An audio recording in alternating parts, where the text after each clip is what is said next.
La nuit est à eux. Ils sortent alors de leur cachette. Ils sont normalement invisibles le jour et ne sortent que la nuit pour se nourrir. Rien ne les arrête. Ils utilisent les canalisations, les égouts et les tuyauteries pour aller chercher la nourriture là où elle se trouve, c'est-à-dire dans les habitations, dans les caves et dans les celliers, dans les greniers et dans tous les bâtiments d'élevage où ils provoquent de nombreux dégâts. Les incisives agissent comme des cisailles, coupant les câbles électriques, pouvant provoquer des courts-circuits et parfois des incendies.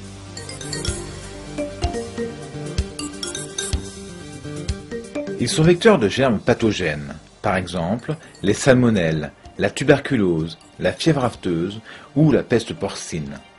Toutes les bactéries et virus des animaux domestiques sont véhiculés par les rats. Deux espèces de rats fréquentent les bâtiments agricoles. L'espèce la plus fréquente et la plus redoutable est le rat d'égout, encore appelé surmulot ou rat des champs. Il vit à l'extérieur, dans les champs, où il peut se nourrir en été. Il creuse des terriers où il niche avec sa famille, souvent près d'un point d'eau, d'une mare ou d'un ruisseau. C'est un excellent nageur. Il s'installe également dans des abris naturels, tas d'ordures, de bois ou de ferraille avec broussailles. À l'automne et en hiver, il vient chercher son aliment dans les bâtiments d'élevage. Lorsqu'il est surpris dans les bâtiments, il fuit toujours vers l'extérieur. Le rat est quasiment aveugle. Il se déplace toujours en longeant les murs qui lui servent de point de repère pour se diriger. L'autre espèce est le rat des greniers ou rat noir. Il niche en hauteur, sous la toiture, sur la charpente, dans les greniers et dans les faux plafonds. Il est très agile. C'est un acrobate. Il grimpe le long d'une corde, d'un tuyau ou d'un poteau. Lorsqu'il est surpris, il fuit toujours vers le haut. Un rat n'est jamais seul. Il vit toujours en grande colonie. Une femelle donne naissance à 40 ou 50 petits par an. Il est admis qu'un rat aperçu le jour correspond à la présence d'une cinquantaine de rats sur le site.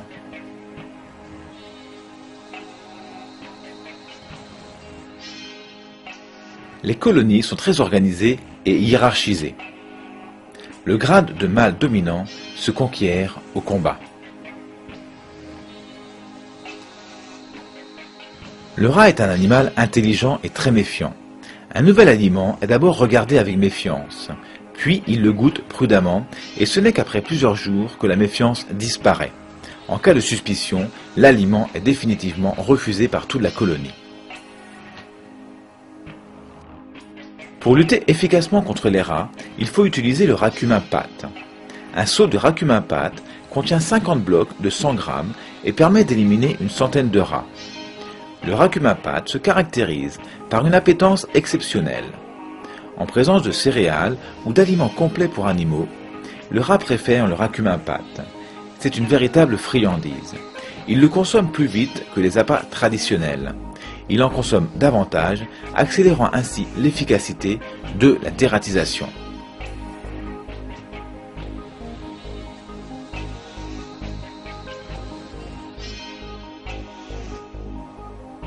Pour lutter contre les souris, il faut utiliser le rhodilon-pâte. Un seau de rhodilon-pâte contient 500 appâts de 10 grammes et permet d'éliminer autant de souris. L'appétence du rhodilon-pâte est identique à celle du racumin-pâte et est également très efficace sur les rats.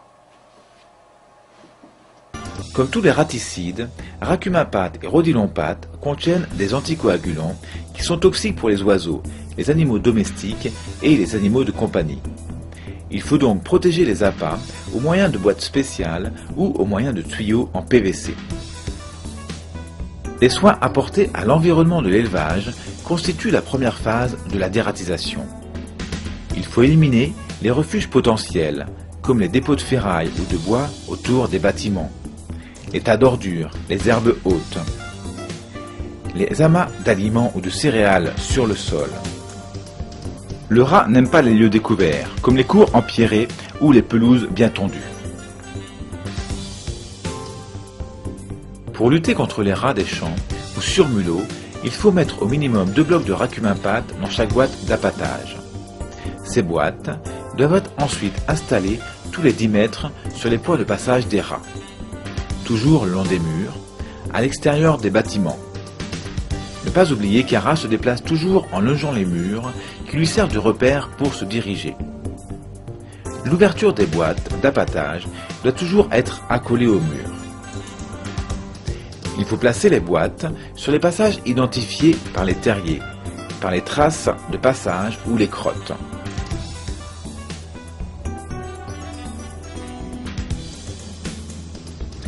Dans les puisards et les canalisations d'évacuation du lisier ou des eaux pluviales.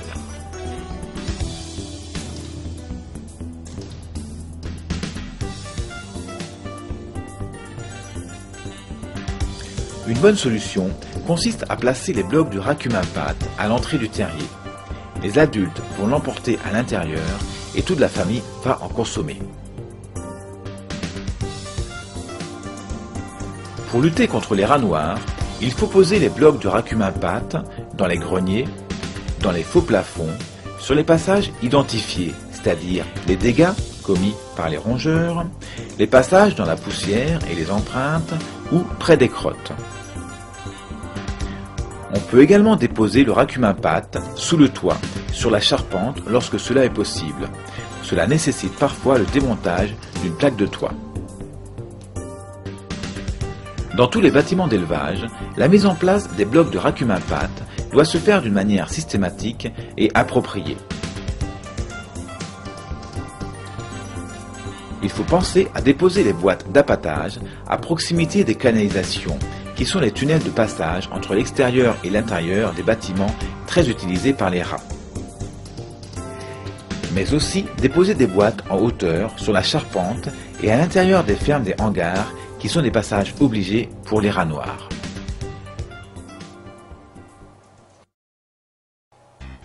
Les souris sont moins discrètes que les rats et sont plus faciles à surprendre le jour dans les bâtiments. Cela permet d'identifier les passages et les points de fuite. Leurs déplacements sont limités à 3 mètres autour du nid. Un peu paresseuses, elles nichent le plus souvent possible près de l'aliment. Comme les rats, les souris sont presque aveugles. Elles se déplacent donc le long des murs, des câbles ou des tuyaux et dans les galeries qu'elles ont creusées. Les sachets de rhodilon-pâte doivent donc être déposés sur tous les points de passage identifiés, caractérisés par des trous dans le polystyrène, des crottes, sans oublier les circuits électriques où elles se plaisent à ronger les câbles. Dans chaque boîte d'appâtage, mettre 2 sachets de rhodilon-pâte. Une bonne dératisation va durer plus de 4 semaines pour les rats et davantage pour les souris. Pendant ce temps, il faut renouveler régulièrement le racumin-pâte ou le rhodilon-pâte dans les boîtes d'appâtage en fonction de la consommation. Tant qu'il y a de la consommation, la dératisation n'est pas terminée. Par la suite, il faut continuer la surveillance en laissant quelques postes d'appâtage sentinelles afin de déceler ou de prévenir toute réinfestation. En conclusion, les rats et les souris préfèrent racumin-pâte et rhodilon-pâte. Les appâts sont consommés plus vite et en plus grande quantité. La mortalité est donc plus rapide. Racumin-pâte pour les rats, rhodilon-pâte pour les souris et aussi pour les rats. Des produits prêts à l'emploi, économiques et faciles à utiliser pour la dératisation par l'éleveur.